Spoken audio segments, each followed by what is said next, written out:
This is History Animated.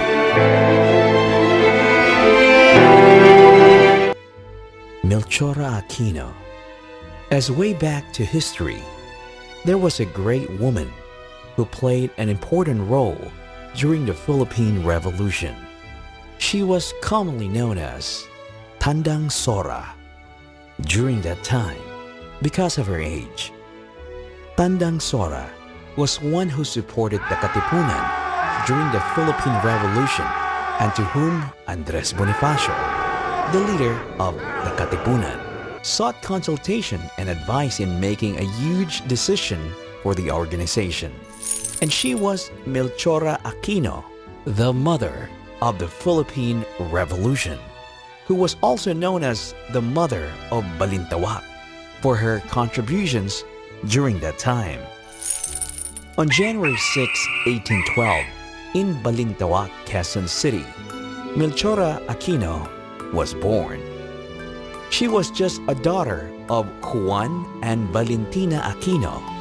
While at her early age, she was apparently literate in reading and writing and was also a talented singer, which she performed at local events as well as at a mass for her church.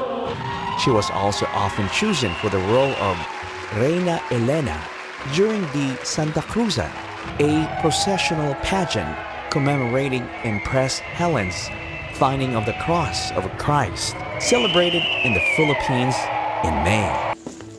During her youth, she was not able to go to school because of poverty.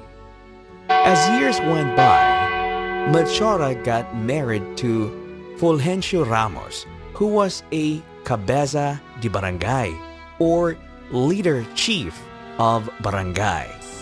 Later on, they had 6 children named Juan, Simon, Epifania, Saturnina, Romualdo, and Juana. However, their union did not last long. Melchora became widowed at an early age and was left alone to take care of her children. Following the death of her husband, she used her prudence and tenacity to open a store as a means of supporting her 6 children. Later on, in the late 19th century, a movement for independence from Spain was growing in the Philippines after centuries of corrupt and indifferent Spanish colonial rule. The store of Melchora became a spot for the meeting of the Katipuneros, or the members of the group KKK, against the Spaniards. She also used her store as a means to provide medical care to the soldiers who were fighting in the war. She not only provided them medical care, but she also provided them encouragement through prayer. And during the cry of Balintawak, she was hosting almost 1,000 men in her home yard and witnessed the tearing up of cédulas by the Katipuneros.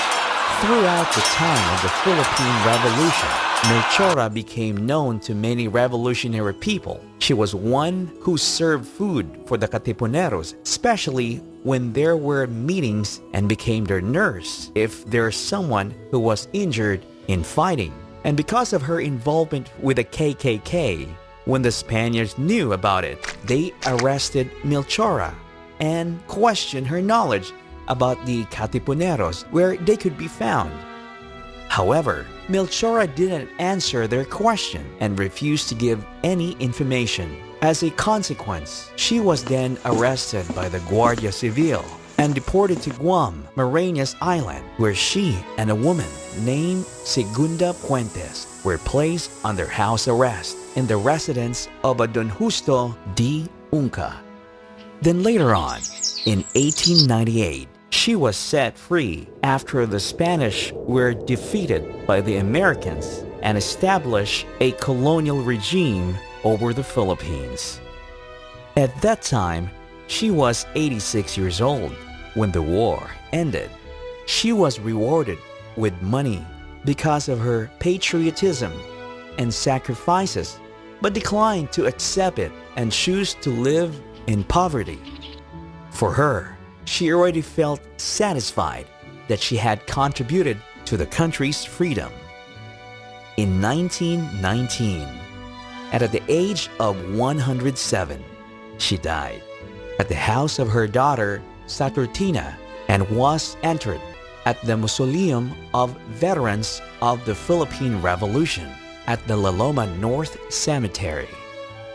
The contribution that Melchora made for the Philippines was one of the reasons that gave freedom to every Filipino against the Spaniards. In fact, as a token of gratitude for her contribution, a Quezon City district and a road were named after Aquino. Her profile was also placed in the Philippines 5-centavo coin from 1967 to 1992, and she was also the first Filipina to appear on the Philippine peso banknote.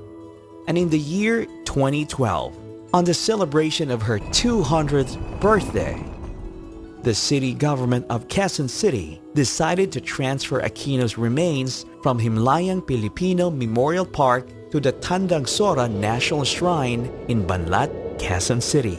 The city government also declared 2012 to be Tandang Sora year. Melchora Aquino, despite her older age, it doesn't become a hindrance for her to do something worthwhile for her country. Even though she was caught by the Spaniards after they learned of her relationship with the KKK, she still never betrayed them and just let herself be caught and punished by the Spaniards. Her contribution during the Philippine Revolution was still remembered even now. That's why he deserves to be called the Mother of Revolution.